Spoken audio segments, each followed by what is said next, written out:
নমস্কাৰ আপুনি চাই আছে দ্য মৰ্নিং শ্ব' মই জয়ন্ত মাধৱ গোস্বামী আৰু দ্য মৰ্নিং শ্ব'ত আমি পুনৰবাৰ আপোনালোকক জনাওঁ গাড়ীগাঁৱৰ ধৰ্ষণ কাণ্ডৰ মূল মাষ্টাৰমাইণ্ড বিকি আলীৰ এনকাউণ্টাৰৰ খবৰ এনকাউণ্টাৰত মৃত্যু হ'ল গাড়ীগাঁৱৰ ধৰ্ষণ কাণ্ডৰ মূল অভিযুক্ত বিকি আলী আৰক্ষীৰ গুলীত নিহত হয় বিকি আলী তদন্তৰ বাবে গাড়ীগাঁৱলৈ লৈ যোৱা হৈছিল বিকি আলীক আৰু আৰক্ষীৰ জিম্মাৰ পৰা পলায়নৰ চেষ্টা কৰাৰ সময়তে আৰক্ষীয়ে গুলীচালনা কৰে চাৰিটাকৈ গুলীয়ে ভেদি যায় বিকি আলীৰ দেহ ঠিটাতে নিহত হয় ধৰ্ষণকাৰী বিকি আলী কেইবাটাও ইতিমধ্যে আমি জনাইছো চাৰিটাকৈ গুলীয়ে গুলীবিদ্ধ হৈছিল বিকি আলীৰ দেহ আৰু দলবদ্ধ ধৰ্ষণ কাণ্ডৰ মূল অভিযুক্ত বিকি আলীৰ এনকাউণ্টাৰৰ খবৰে এই মুহূৰ্তত প্ৰতিক্ৰিয়াৰ সৃষ্টি কৰিছে ৰাজ্যত মঙলবাৰে আৰক্ষীয়ে গ্ৰেপ্তাৰ কৰিছিল বিকি আলীক ডামপুৰত লুকাই থকা অৱস্থাত গ্ৰেপ্তাৰ কৰা হৈছিল ধৰ্ষণকাৰী বিকিক বৰ্তমান জিএমচিএইচত ৰখা হৈছে বিকি আলীৰ মৃতদেহ আনহাতে এতিয়াও পলাতক অৱস্থাত আছে আন চাৰি অভিযুক্ত বিকি আৰু আন চাৰিজনে মিলি ধৰ্ষণ কাণ্ড সংঘটিত কৰিছিল ধৰ্ষণৰ ভিডিঅ' বনাই ব্লেকমেইল কৰিছিল কিশোৰীগৰাকীক 16 ফেব্ৰুৱাৰীত সংঘটিত হৈছিল ধৰ্ষণ কাণ্ড আৰু তাৰ পিছত 19 ফেব্ৰুৱাৰীত চাৰি সহযোগীৰে মিলি বিকিয়ে ধৰ্ষণ কৰিছিল এগৰাকী কিশোৰীক আন চাৰি অভিযুক্ত হৈছে সুলেমান উৰফে পুনা ৰাজা আহমেদ পিংকু আলী আৰু ফাইজুল আলী এই চাৰি অভিযুক্ত বৰ্তমানে পলাতক অৱস্থাত আছে আমি কালি জনাইছিলো হাজোৰ ডামপুৰ পাহাৰত বিগত 7 দিন ধৰি আত্মগোপন কৰি থকা অৱস্থাত আৰক্ষীয়ে জালত পেলাবলৈ সক্ষম হৈছিল বিকি আলীক আৰু নিশাৰ ভাগত এনকাউণ্টাৰ কৰা হ'ল বিকি আলীৰ চাৰিটাকৈ গুলীয়ে থকা সৰকা কৰিলে বিকি আলীৰ দেহ এনকাউণ্টাৰত নিহত হ'ল বিকি আলী খবৰ লৈছে আৰু তেতিয়া আৰু আমি বিপদখিনি কথাটো কৰোঁ কৈছে মই চেণ্ডাৰ কৰিম মই সুধিলোঁ সি কৈছে মই চেণ্ডাৰ কৰিম আব্বা তেতিয়া তাৰপিছত কি কৰিলোঁ চেণ্ডাৰ কৰে যদি বাবা তই অমুক অমুক পাহাৰতে তাতে ৰৈ থাকিবি এইটো দামপুৰৰ পাহাৰ আছিল দামপুৰৰ পাহাৰ তাৰপিছত লোকেল পুলিচক খবৰ দিলোঁ 3জন গৈছে আমাৰ লগত এইটো কেতিয়া গৈ 10:15 কালি ৰাতিপুৱা তাৰপিছত লৈ গুচি আহিলে তাৰপিছত আৰু গম নাপাওঁ তাৰপিছত আমিতো নিগ'লোৱে যাবই দিয়া নাই আপোনালোকে খবৰটো কেতিয়া পালে ৰাতি পাইছিলোঁ আৰু এই চাৰিজন আৰু যে আছে বন্ধু চাৰিজন সিহঁতৰ কথাটো গম নাপাওঁ নামকেইটা মানে ফাইজুল আছিলে এজন পুনা আছিলে আৰু পিংকু আৰু ৰাজা বন্ধু আছিলে অলপ এটা এলেকাতে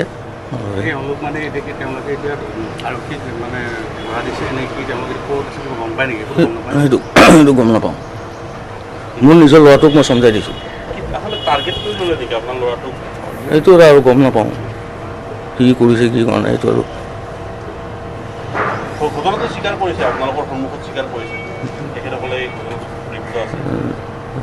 কোনে হয় বিকি নাই সি কৈছে এইবিলাক ফল্ছ হেৰি ওলাইছে ফল্ছ নাই এনেই বন্ধু চিনাকি ছোৱালীজনীৰ চিনাকি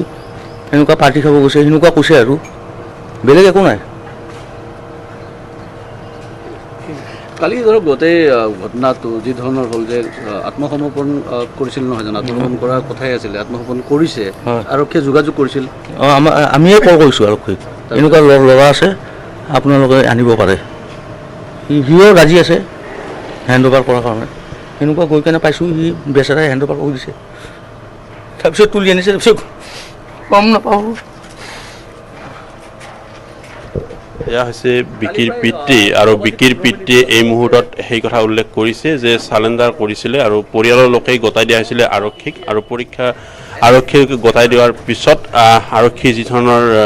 ভূমিকা সেই ভূমিকাক লৈ তেখেতসকলে এই মুহূৰ্তত ক্ষোভিত হৈছে আৰু তেখেতসকলে উল্লেখ কৰিছে যে এই ঘটনাত বিকি জড়িত নাই বুলি তেখেতসকলে কৈছে যে যি অভিযোগ আছিলে সেই অভিযোগ সম্পূৰ্ণভাৱে মিছা ভুৱা বুলি তেখেতসকলে অভিযোগ উত্থাপন কৰিছে সেয়া হয়তো আৰক্ষীৰ সঠিক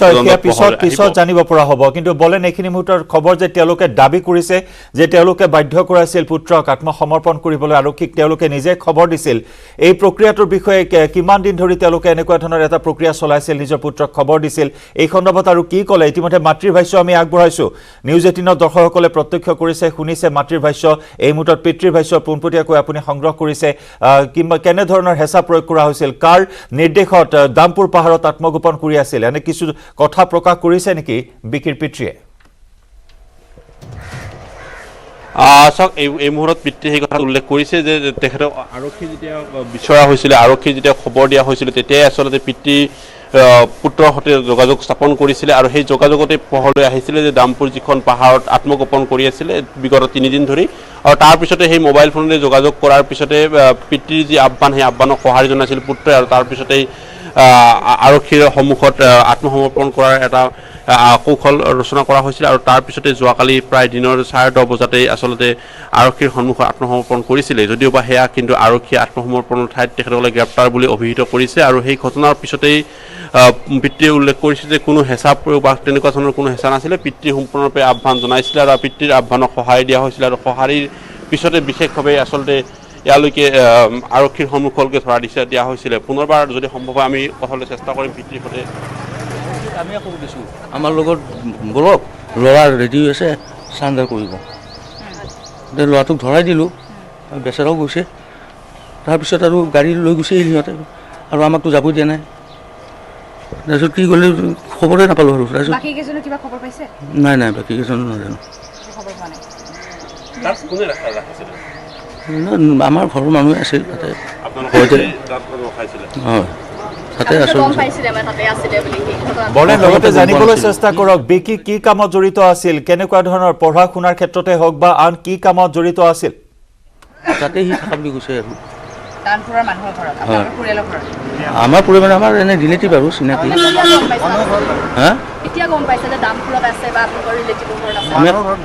আমি কালিয়ে গম পাইছিলোঁ গম পাই আৰু তাক মই ক'লোঁ এনেকুৱা চাণ্ডাৰ কৰিব লাগিব নহ'লে আমাৰ ফেমিলি দুজনক উঠাই লৈ গৈছে তাৰ ককায়েক আৰু মাহীয়েক নানীয়েক তাৰপিছত সি কৈছে হ'ব মই চেণ্ডাৰ কৰিম মই কৈছোঁ তেনেহ'লে য'ত আছা তাতে থাকা আমি গৈ আছোঁ গৈ কেনে পুলিচো গৈছে লোকেল পুলিচ চেণ্ডাৰ কৰি দিছোঁ আজিতো ডেথ হোৱা বুলিতো ৰাতি গম পাইছোঁ ৰাতি জালুকবাৰী IC আছিল ন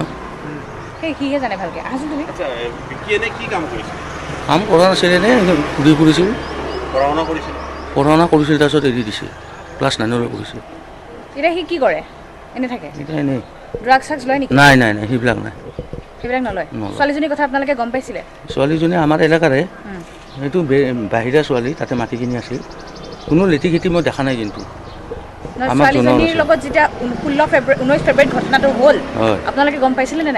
তাৰপিছত পুলিচ যেতিয়া গৈছে তেতিয়া এইদিনাই আৰু সুধাসুধি কৰোঁতে গম পালোঁ যেতিয়া পুলিচ গৈছে এই কোন তাৰিখে গৈছিল তাৰিখটো মনত নাই প্ৰথম যেতিয়া পুলিচ গৈছে সি গম পাই বাৰু পলাই গৈছে কিন্তু সি দুখী নহয় মই ভাবোঁ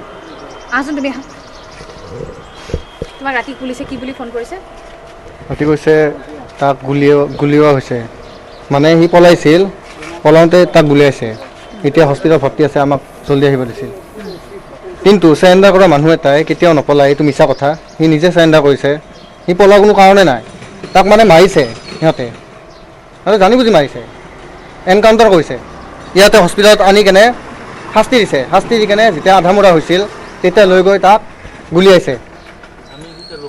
এতিয়া পুলিচক আমি কি ক'ম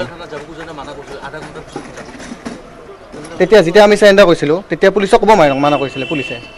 আই চি জনে নাই মানা কৰিছে এতিয়া ক'ব নালাগে এতিয়া তাৰ ৰুমত থ'ব ৰুমত খুৱাই বুৱাই ৰাখিব নাই নাই নাই বাকীৰ কথা গম নাপাওঁ সি আমাক ফোন কৰিছিল আমাৰ অসুবিধা হৈ থকাৰ কাৰণে চবকে এৰেষ্ট কৰি আছে ঘৰৰ মানে আব্বাৰ চাকৰি আছে চাকৰিটোৰ প্ৰব্লেম হৈ যাব সেইকাৰণে সি চেৰেণ্ডাৰ কৰিছিল ঘৰৰ মানুহক এতিয়া এৰেষ্ট কৰিছে তোমালোকৰ হয় এতিয়া দুজন আছে ঘৰৰ মানুহ কোন হয় তেওঁলোক মোৰ এজন ভাইটি আৰু এজনী নানী আছে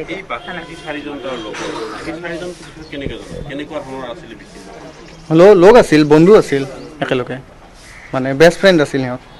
ছোৱালীজনীৰ কথাটো যে 19 ফেব্ৰুৱাৰীত যে ঘটনাটো হ'ল যে সেই ঘটনাটো তোমালোকে গম পোৱা নে নোপোৱা নাই কেনেকৈ গম পাম এতিয়া আমি কিবা ছাপোৰ্ট কৰিম নেকি সেই ঘটনাত আমি যে গম পাম নহয় এইটো কিহৰ অভিযোগ প্ৰুফ ক'ত কৰিছে প্ৰুফ কৰা নাইতো প্ৰুফ নকৰাতে এনকাউণ্টাৰ কৰি মাৰাৰ কোনো কাৰণ নাইতো ক'ত প্ৰুফ হৈছে ক'ৰ্টত নিছে নেকি ক'ৰ্টত নিনিয়াকৈ এনকাউণ্টাৰ কৰি দিছে ক'ত বন্ধ কৰি দিয়ক ক'ত যদি নাহে মিডিয়াই কৰক। কিশোৰীগৰাকীৰ মেডিকেল টেষ্ট কৰা হৈছিলে, মেডিকেল টেষ্ট কৰা হৈছে, ভিডিঅ' লিক হোৱা বুলি কৈছিলে, ভিডিঅ' চিডিঅ' একো নাই আৰু ৰিপৰ্টটো আজিকালি ডুপ্লিকেট বনাব পাৰি। তেখেতৰ পৰিয়াল তথা যি আত্মীয় সেই আত্মীয়ৰ এই মুহূৰ্তত ভাষ্য আৰু এইদৰে পৰিয়ালসকল মৰণোত্তৰ পৰীক্ষাৰ প্ৰতিবেদন সম্পন্ন কৰাৰ প্ৰাক মুহূৰ্তত এই মুহূৰ্তত দেখিব পোৱা গৈছে যে মৰ্গৰ সন্মুখভাগত তেখেতৰ পিতৃ আৰু তথা আত্মীয়সকল উপস্থিত হৈছে আৰু তেখেতসকলে এই ঘটনা কোনো কাৰণে মানি ল'ব পৰা নাই, যে কৈছে যে আত্মসমৰ্পণ কৰা ব্যক্তি এগৰাকী কোনো কাৰণত পলাই আৰক্ষীৰ পৰা নাযায় আৰু তেনে অৱস্থাতে আচলতে আৰক্ষীয়ে টাৰ্গেট লক্ষ্য কৰি লৈছিলে আৰু লক্ষ্য কৰি লৈ গুলী চলাইছে বুলি অভিহিত কৰিছে। এয়া আচলতে কিমান দূৰ সত্য সেয়া হয়তো আৰক্ষীৰ সঠিক তদন্তত পোৱা আহিব। পৰিয়ালৰ লোকৰ ক্ষোভ, আৰক্ষীয়ে সম্পূৰ্ণৰূপে লক্ষ্যভেদী টাৰ্গেট কৰি চাৰিজাকৈ গুলী ফুটাইছিলে আৰু যি বাকীকেইটা অভিযুক্তৰ ঘৰ গাড়ীগাঁও অঞ্চলতে নে আন প্ৰান্তত, এই সন্দৰ্ভত কিবা তথ্য জানিব পৰা হৈছে নেকি? গাড়ীগাঁৱতে নে আন প্ৰান্তত কেনেকুৱা ধৰণৰ সহযোগী আছিল, বিকিৰ সৈতে কিমান দিনৰ বন্ধুত্ব আছিল? যিহেতু পিতৃয়ে উল্লেখ কৰিছে যে যিগৰাকী কিশোৰী সেই কিশোৰীগৰাকী সেই অঞ্চলতে থকা, গতিকে তেওঁৰ সৈতে কোনো লেটিভেটি নাই বুলি উল্লেখ কৰিছে পিতৃয়ে। কিন্তু বন্ধু কেইজনৰ লগত মিলি যিহেতু হোটেল ব্ৰহ্মপুত্ৰ গেষ্ট হাউচৰ কথা ওলাইছে, তাত ৰহস্যজনকভাৱে সেই পৃষ্ঠা অন্তৰ্ধান হৈছে ৰেজিষ্টাৰ বহিৰ পৰা, গতিকে তেনেস্থলত সমগ্ৰ বিষয়টো সন্দৰ্ভত আৰু কি কথা প্ৰকাশ কৰিব? চাওক, যি চাৰিগৰাকী সতীৰ্থ সেই চাৰিগৰাকী সতীৰ্থ সম্পূৰ্ণৰূপে বিকিৰ সতীৰ লগৰ আছিলে, গতিকে একেলগে নলে গলে লগা যি বন্ধু সেই বন্ধুত্ব আছিলে আৰু বন্ধুত্ব হোৱা হেতুকে আচলতে 4-5 জনৰ মাজতে সম্পূৰ্ণ এই যি পৰিকল্পনা বা সম্পূৰ্ণ এই যি সম্পূৰ্ণ কাম কাজ তেখেতসকলৰ মাজত ৰখা হৈছিলে। গতিকে ইয়াত বয়সৰ পৰা আৰম্ভ কৰি ওচৰ চুবুৰীয়া, গতিকে সেই গোটেই কামটোৰ ক্ষেত্ৰত বিকিৰ সহপাঠী হিচাপে আছিলে সেই বাকী 4গৰাকী, যিকেইগৰাকী এই মুহূৰ্তলৈকে কোনো ধৰণৰ সন্ধান আৰক্ষীয়ে লাভ কৰিবলৈ সক্ষম হোৱা নাই। যিদৰে যিখন পাহাৰত ইতিমধ্যে আত্মগোপন কৰি আছিলে যিগৰাকী বিকি আৰু বিকিক যোৱাকালি আৰক্ষীৰ সন্মুখত চালেণ্ডাৰ কৰা, গতিকে লৈ অহা হৈছিলে পৰিয়ালৰ সহযোগত। সেইগৰাকী বিকিৰ সহযোগী বাকী 4গৰাকীৰ সন্ধান এই মুহূৰ্তলৈকে পোহৰলৈ অহা নাই। বাকী কোৱা হৈছে যে একে সমবয়সৰ আছিলে, একেলগে পঢ়া আছিলে আৰু ক্লাছ 9লৈকে পঢ়িছিল, কোনো ধৰণৰ বেলেগ কাম কাজত জড়িত হোৱা নাছিলে, কোনো ধৰণৰ কৰ্ম সংস্থাপন বা অন্যান্য কাম কাজত জড়িত হোৱা নাছিলে, ক্লাছ 9লৈকে পঢ়িছিলে আৰু বিকিৰ একে সহপাঠী আছিলে বাকী নলে গলে লগা সেই বাকী 4 বন্ধু। গতিকে সেই 4 বন্ধুৰ ক্ষেত্ৰতো এই মুহূৰ্তলৈকে আৰক্ষী তদন্ত অব্যাহত ৰাখিছে, যদিও বা কোনো ধৰণৰ সহসূত্ৰ পোহৰলৈ আহিবলৈ পৰা হোৱা নাই। কিন্তু একেই অভিযোগ হয়তো বাকী 4গৰাকী সতীৰ্থৰো হয়তো একেই পৰিয়ালৰ অভিযোগ হ'ব, যে যিধৰণৰ বিকিৰ পৰিয়ালৰ অভিযোগ যে এই কাম কাজত কোনো কাৰণত জড়িত নাছিলে, কোনো ধৰণৰ তথ্য প্ৰমাণ নোহোৱাকৈ আচলতে এই ঘটনা পৰিকল্পিতভাৱে কিশোৰীগৰাকীৰ পৰিয়ালৰ পৰা আচলতে সম্পূৰ্ণৰূপে টাৰ্গেট কৰি ফচোৱা হোৱা বুলি আচলতে যি অভিযোগ উত্থাপন কৰা হৈছে। নিশ্চয় অভিযোগ আহিছে এইখিনি মুহূৰ্তত। বলেন আপুনি আমাৰ সৈতে সংযুক্ত হৈ থাকক। পিতৃৰ ভাষ্য আমি পোনপটীয়াকৈ শুনালো আৰু এইখিনি মুহূৰ্তত মাতৃৰ ভাষ্য আমি আকৌ এবাৰ শুনাম। আৰক্ষীৰ এনকাউণ্টাৰত বিকি আলীৰ মৃত্যু হোৱাৰ পিছত বিকি আলীৰ মাতৃয়ে প্ৰথমটো প্ৰতিক্ৰিয়া প্ৰকাশ কৰিছে নিউজ 18ৰ সন্মুখত। তদন্ত প্ৰক্ৰিয়াত সহযোগ কৰিবলৈ আত্মসমৰ্পণ কৰিছিল বিকি আলীয়ে। বিকি আলীয়ে শাস্তি ভোগ কৰিবলৈ, যি শাস্তি দিয়ে সেই শাস্তি ভোগ কৰিবলৈ সাজু আছিল বুলিও মন্তব্য কৰিছে বিকি আলীৰ মাতৃয়ে। আমি আকৌ এবাৰ আগবঢ়াই ল'ব বিচাৰিছোঁ বিকি আলীৰ মাতৃৰ ভাষ্য। মোৰ বাবাক নিজে চাইলেণ্ডাৰ কৰি দিছোঁ। মোক চাইলেণ্ডাৰ কৰি দিওঁতে মোক জালুকবাৰী অচিটোই 2টা পুলিচ লৈ যাই পেলাই সি মোক আমিন গাঁৱৰ পৰা যাব নিদিলা। যাব নিদিলে কৈছে আপোনালোকে যাব নালাগে, মই জালুকবাৰী থানাত যাম। তাৰপিছত মই আমিন গাঁৱৰ পৰা আহি পেলাই মই লুকে মই বহুত ঠিক চাইছোঁ, সি গাইব কৰি দিলে মোৰ চকুৰ আগত। তাৰপিছত মই ক'তো গেলো আৰু দেখাই নাপালোঁ চলি, মই নিজে চাইলেণ্ডাৰ কৰি দিছোঁ সিক। পুলিচে ধৰা নাই, মই নিজে ধৰিছোঁ মোৰ চলিক। বাবু নিজে ধৰা দিছে, বাবু নিজে ধৰাছি দামপুৰ পাহাৰত। তাৰপিছত জালুকবাৰী অচিটো গৈছে, অচিটো যাই পেলাই 2টা পুলিচ লৈ যায়, সি লৈ গুচি আহিছে, আমাক আহিব নিদিলা, সি লুকে দিছে। নাই মই দেখাই নাই, কালি পৰা ৰাতিপুৱা দি 10টা 15 ধৰা দিব। মই বাবাক দেখাই নাই, মই বাবাক দেখা নাই। মই কটন দিম বুলি কৈছো, মই 4 দিন কটন বহিছো, সেইখিনি বুলি কৈছে। মোক একবাৰো দেখা নিদিলে মোৰ বাবা।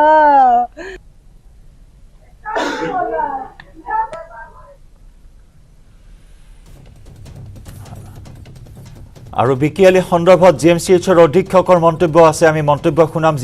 GMCHৰ অধীক্ষক অভিজিত শৰ্মাৰ মন্তব্য আছে। বিকি আলীৰ দেহত 4 স্থানত আঘাতৰ চিন, তিনিটা স্থানত দেহৰ পিছফালে আৰু এটা সন্মুখৰ পৰা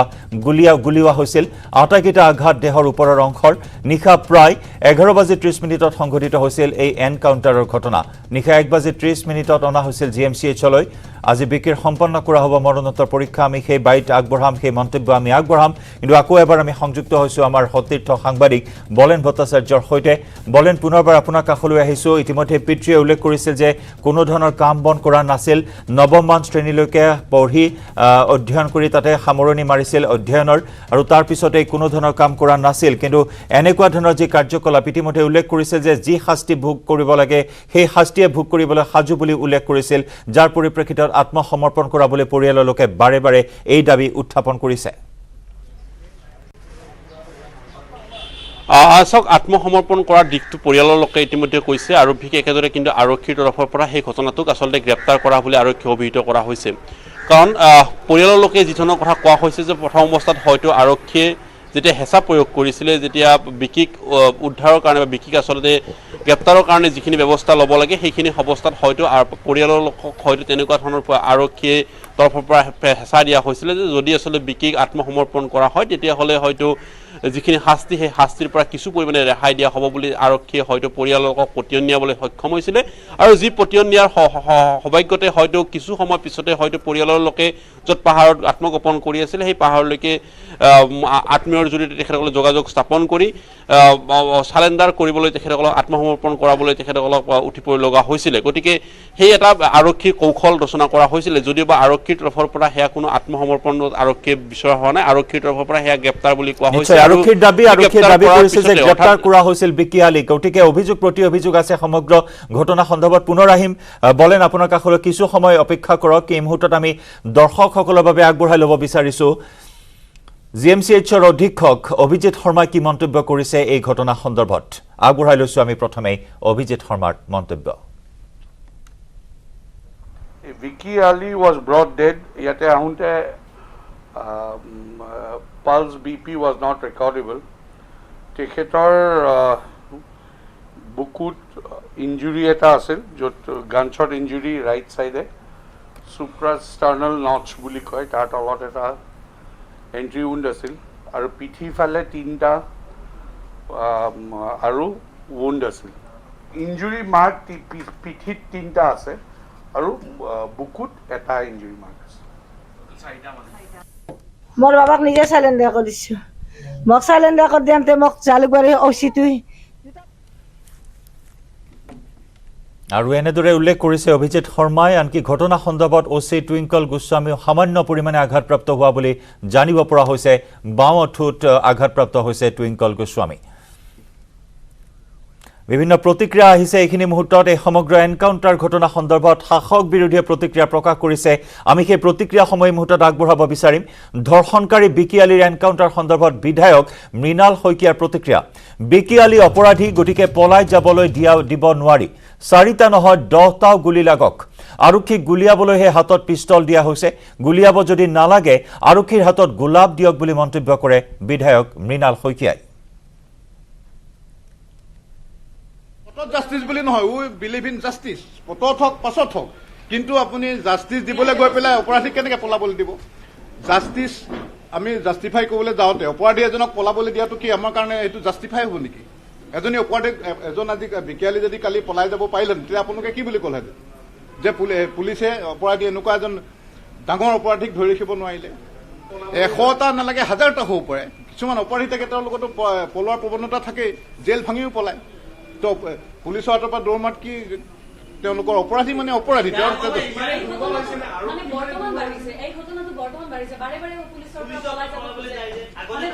পুলিচৰ তেওঁলোকৰ আচলতে আগতে হৈছে যে আমি জেললৈ গ'লে আমি সাৰি যাম আজিকালি এনেকুৱা হৈছে যে জেললৈ যোৱা মানে আমি জেলতে তেওঁলোকে পুলিচে যিবিলাক প্ৰমাণ সেইবিলাক কালেক্ট কৰিলে আমি ফচি যাম আগৰ নিচিনাকৈ আমি চিধাই বেল ল'ব নোৱাৰিম পুলিচৰ চাৰ্জশ্বিট সোনকালে হয় আৰু চাৰ্জশ্বিট কাঢ়া হয় সেইকাৰণে তেওঁলোকে পলাবলৈ চেষ্টা কৰে সেইকাৰণে তেওঁলোকে এই গুলি খাবলগীয়া হৈছে আৰক্ষীত এইটো সংবিধানে শক্তি দিছে না আৰক্ষীয়ে পিষ্টলটো কেলে ঘূৰি ফুৰে গোলাপ ফুল এপাহ দিব লাগিছিল চবকে গোলাপ ফুল দেখুৱাই ফুৰিলেহেঁতেন পিষ্টলটো কেলে দি ফুৰে আজি আমাৰ ইয়াতো আৰক্ষীয়ে যে পিষ্টল কেলে দিছে পলালে গুলিয়াবলৈ দিছে কেলে দিছে আপুনি কওক মোক কি ব্যৱস্থা? আইন আদালত আছে, আইন আদালতলৈকে মানুহ এটাকতো ধৰি নিব লাগিব ন। আইন আদালতত ধৰি নিবলৈতো হাতত পিষ্টলটো লাগিব, ফাঁচিটো সি বিচাৰ কৰিবলৈ সি যদি থাকিব লাগিব, সি যদি পলাবলৈ চেষ্টা কৰে।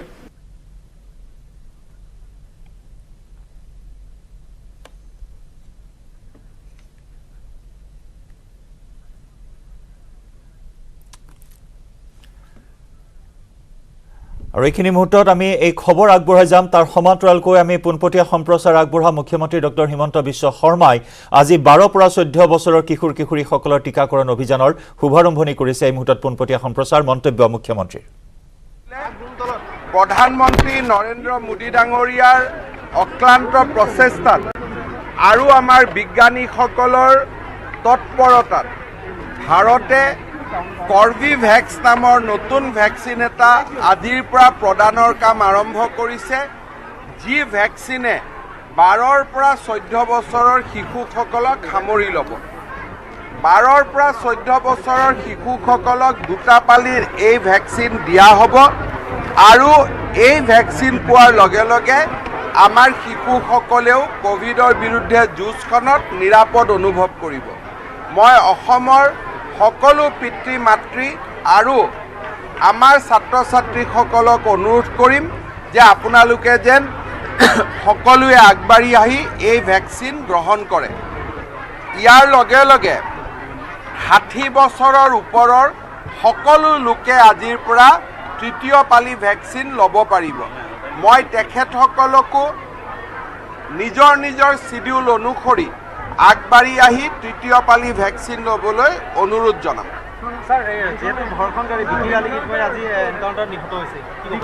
মই বিকি আলী নিহত হৈছে বা গুলি খাই মৃত্যু হৈছে এই কথাটো এইমাত্ৰ ষ্টেজত বহি থাকোঁতেহে মই কোনোবা এটা নিউজ পৰ্টেলত দেখি আছিলোঁ। বিষয়টোৰ সম্পৰ্কে বহুত তথ্য মোৰ লগত নাই। মই পৰৱৰ্তী সময়ত আপোনালোকক আৰক্ষীয়ে বিষয়টোৰ সম্পৰ্কত জনাব। ডেফিনেটলি পুলিচে যদি এজনক ধৰিছে বাকী 4জনকো ধৰিব।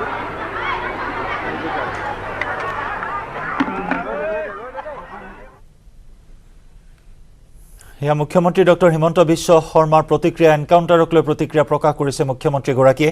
বাকী 4জনৰ অনুসন্ধান আৰক্ষীয়ে চলাই থকাৰ কথা তেওঁ উল্লেখ কৰিছে। এনকাউণ্টাৰ সন্দৰ্ভত বিশেষ এটা মন্তব্য তেওঁ প্ৰকাশ কৰা নাই মুখ্যমন্ত্ৰী ডক্টৰ হিমন্ত বিশ্ব শৰ্মাই। আৰু ইয়াকে লৈ এতিয়া প্ৰতিক্ৰিয়াৰ সৃষ্টি হৈছে সমগ্ৰ ৰাজ্যজুৰি। শাসক বিৰোধীয়ে প্ৰতিক্ৰিয়া প্ৰকাশ কৰিছে। আৰক্ষীয়ে দাবী কৰিছে যে গ্ৰেপ্তাৰ কৰা হৈছিল বিকি আলীক, আৰক্ষীৰ জিম্মাৰ পৰা পলায়নৰ চেষ্টা চলাইছিল। আৰু তাৰ সমান্তৰালকৈ পৰিয়ালৰ দাবী যে আত্মসমৰ্পণ কৰিছিল বিকি আলীয়ে।